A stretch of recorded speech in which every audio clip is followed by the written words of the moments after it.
이와 같이 이러한 자동차에 장착된 이러한 장치는 정부에서 다 평가를 하고 있습니다. 그런데 사고가 나죠. 가끔씩 사고가 납니다. 이게 이제 지난번 났던 건데요. 이 화물차가 이와 같이 컨테이너죠. 이런 트럭이 가다가 좌회전했습니다. 좌회전인데 자동차가 쫙 주행하다가 이 자동차의 옆모습이죠.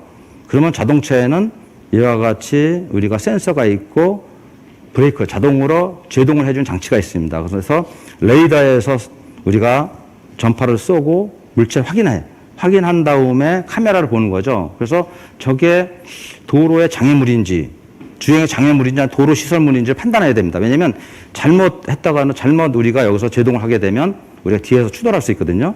그런데 이거 같은 경우는 카메라나 얘네가 좀 판단할 때 처음 보는 겁니다. 옆모습이 때문에. 그래서 판단을 못한 겁니다. 그래서 운전자한테 경고를 줬습니다. 경고를 준 거죠. 네가 판단해라. 근데 운전자는 뭐 ABS라는 게 있는데 설마 뭐 이게 쓰겠지 하고 하다가 그냥 이렇게 사고 낸 겁니다. 판단낸 거고요. 또 하나는 저 그림 같은 경우도 뭐 지난번에 나왔죠. 대만 고속도로에서 이 차가 전복되어 있는 겁니다. 전복되어 있는 모습입니다. 저것도 우리가 레이더에서 쏴서 앞에 있는 물건을 확인하고 그다음 카메라로 딱 본 겁니다. 저게 뭐지? 저게 자동차 모습도 아니고 판단을 못한 겁니다. 왜냐면 이 도로 표지판이라는 거 이걸 두고 브레이크 잡으면 문제가 되니까요. 그래서 운전자한테 알람을 줬습니다. 네가 판단하라고. 운전자는 차 좋은데 설마 ABS 있으니 쓰겠지 해가지고 하다가 저기 사고 난 겁니다.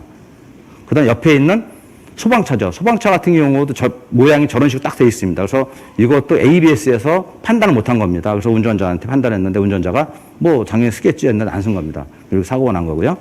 또 밑에 있는 그림은 저녁 때, 그죠? 자전거 탄 보행자를 갖다가 이같이 이 시스템에서 감지를 못 해가지고 사고 난 겁니다. 그래서 저희가 실제로 현재 있는 시스템은 자동차에는 안전한 시스템은 단지 운전자한테 보조를 해주는 겁니다. 완벽한 게 아닙니다. 그런데 너무나 거기 믿고 있는 거죠. 특히 요새 아까 같이 자율차 레벨 2가 되면서 가감속이라든가 핸들, 자동으로 자기가 이같이 핸들까지 쭉 스티어링까지 하고 움직입니다.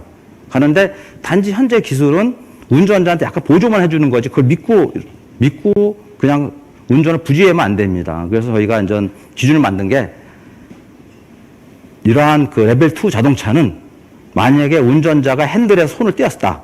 그러면 15초까지 안 띄면 일단은 시각적으로 경고를 합니다. 손을 잡으라고. 그래도 안 합니다. 안 하면 빨간색을 경고를 시켜요.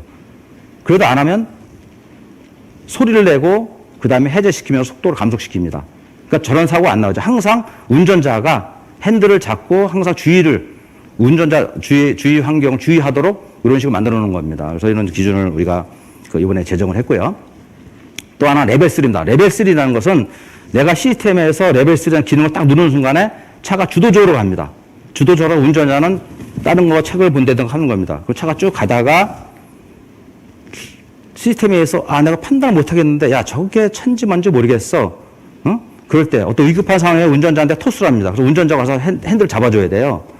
그렇게 되는 건 시스템입니다. 근데 운전자가 또 그러한 상황이 안 되면 문제가 되지 않습니까? 그래서 레벨 3라는 기능을 이거는 이 시스템에서 누르는 순간에 주도적으로 끌고 가. 이런 기능이 될 때에는 운전자가 반드시 좌석에 앉아 있어야 될 것.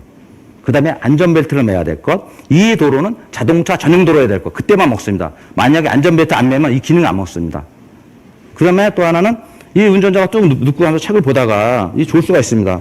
줬는데 배런간의 위급한 상황에 알람을 줬는데 대치를 못할 수 있지 않습니까? 그래서 항상 모니터링 합니다. 운전자를 모니터링해서 180초, 33분 이상 움직임이 없다.